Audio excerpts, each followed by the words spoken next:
बिस्मिल्लाहिर्रहमानिर्रहीम अस्सलाम वालेकुम। हम फिगर ऑफ स्पीच को पढ़ चुके हैं। अब कुछ एमसीक्यूज जो हैं हम उसके बारे में डिस्कस कर लेते हैं। कुछ एमसीक्यूज बनाए हैं जी, उसके बारे में डिस्कस कर लेते हैं। First of all MCQ number 1 जो है वो हमारे पास है, simile compare two things using. Simile में दो चीजें कंपेयर की जाती हैं, कौन कौन से वर्ड्स यूज किए जा सकते हैं? तो कौन कौन से हो सकता है भाई, आप बताओ। लाइक एंड और एज। लाइक और एज यूज करेंगे तो वो क्या होगा? सिमिली होगा। सेकंड वन देख लें जी।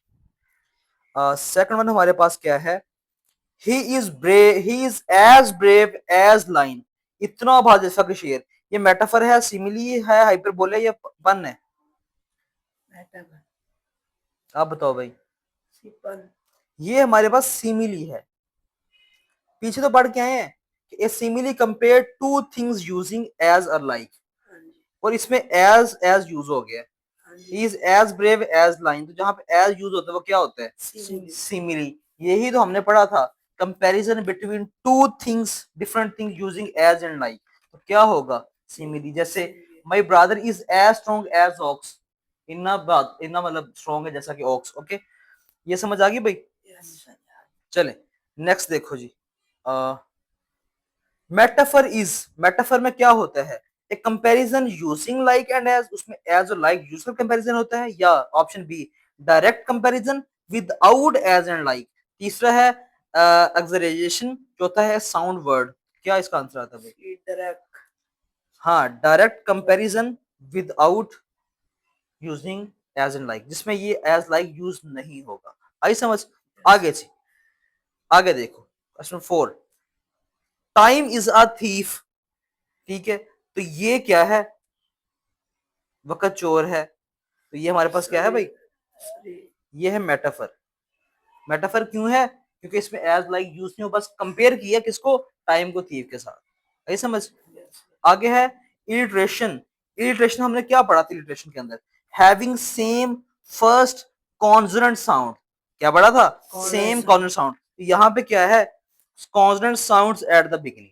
ओके, ये क्या होगा भाई हमारे पास? ये ऑप्शन, ये ठीक होगा। ओके हो गया।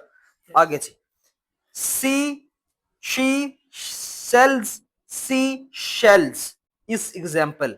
एग्जाम्पल क्या है? इसमें एस एस एस ये सेम सेम तो आ रहे हैं भाई, सेम सेम आ रहे हैं। जैसे ये हमने पढ़ा था माई डेयर, डेयर इज डेयर, ये हमारे पास क्या होगा? ये इलिट्रेशन होगा। ठीक है, ये हमारे पास क्या होगा भाई? इलिट्रेशन होगा। आगे हाइपरबोले। मैंने क्या बोला था? हाइपरबोली जो बात को बहुत बढ़ाएगा, तो जैसे इतना थक गया मैं तो साल तक सो सकता हूँ। ठीक है, तो इसमें क्या होता है? एक्सट्रीम एक्सजरेशन, जो कि बात को बहुत बढ़ाया जाता है। ठीक है, एक्सट्रीम एक्सजरेशन, बात को बढ़ाना। जैसे I told you million times. Million कहते हैं 10 लाख नु। आई टोल्ड यू तुम्हें 10 लाख बार आता है। ठीक है, तो यहाँ पे ये क्या है? हाइपरबोलिक। क्यों? बात को बहुत बढ़ाया है। अच्छा जी, आगे देखो जी। Assonance is the repetition of. Assonance क्या है? Repeat of same vowels. क्या है भाई? रिपीट ऑफ सेम जो हम ये पढ़ चुके हैं, तो ये हमारे पास क्या होगा? Repeat of same vowels. Next देख रहे हैं जी। The rain in Spain stays mainly in the plain shows.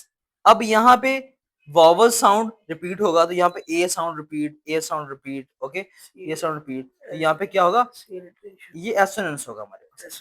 Alliteration कहते हैं जहां पे कॉन्सोनेंट वर्ड जो है वो रिपीट हो, यहाँ ये वॉवल्स वर्ड्स हैं। ओके, आगे है जी पन। पन इज, ये हमें बताया था मैंने, पन क्या है? ये डबल मीनिंग बताएगा।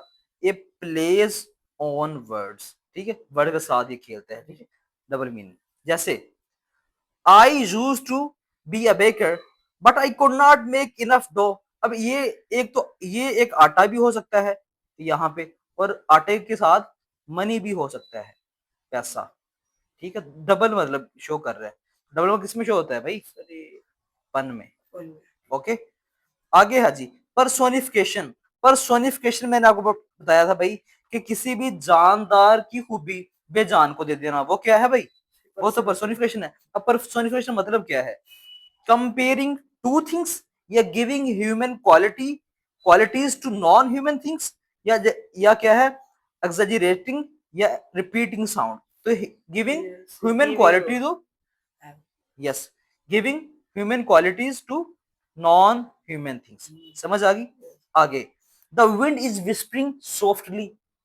विंड क्या कर रहे हैं? वह सरगोशी कर रही है। सरगोशी करना किसका काम है? इंसानों का ना। तो ये कौन कर रहा है? जानवर कर रहा है। तो अगर ऐसा खूबी हो जो कि जानदारों को, जैसे ये लिखा था विंड इज विस्परिंग, तो ये किसकी है भाई? ये हमारे पास क्या होगा? पर्सोनिफिकेशन। क्या होगा? आगे है जी ऑक्सीमोरॉन। ऑक्सीमोरॉन को मैंने आपको सिंपल बताया था कि टू कंट्राडिक्ट वर्ड्स या अपोजिट वर्ड जब आपस में जाए वो क्या होगा? ऑक्सीमोरॉन। अब इसका आंसर क्या होगा? Opposite word together. ये क्या होगा हमारे पास? ऑक्सीमोरॉन। नेक्स्ट देखें जी, डिफरिंग साइलेंस।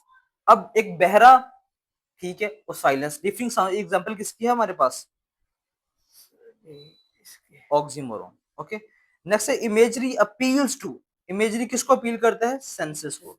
किसको जी? सेंसेस को। आगे, the golden sun, the golden sun melted into the blue C.